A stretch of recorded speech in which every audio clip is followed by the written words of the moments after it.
মেয়েদের 12 থেকে 18 বছর হচ্ছে বয়ঃসন্ধিকাল। এই বয়সের ছেলে মেয়েদের শরীরে ও মনে নানা ধরনের পরিবর্তন আসে। এই পরিবর্তনে তারা অবাক হয়, বিষয়গুলো অন্যদের জানাতেও সংকোচ বোধ করে। শরীরের পরিবর্তন আসা মানেই বড় হয়ে যাওয়া নয়। দুদিন পরে যার বিয়ে হইব সে আবার কুকুর ফেলে, যা ঘরে যা।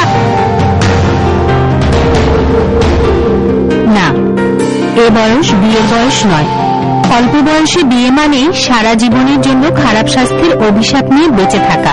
এই অভিশাপ থেকে এদের রক্ষা করতে হবে আমাদেরই। তাই আমরা যারা এই বয়সীদের পাশে থাকি তাদের সকলেরই দায়িত্ব এদের শরীর ও মনের বিকাশ ঘটতে দিয়ে পরিপূর্ণ মানুষ হতে সাহায্য করা।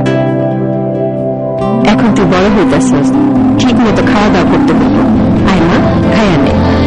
আসুন সন্তানের বয়ঃসন্ধিকালে বন্ধুর মতো তাদের পাশে দাঁড়াই।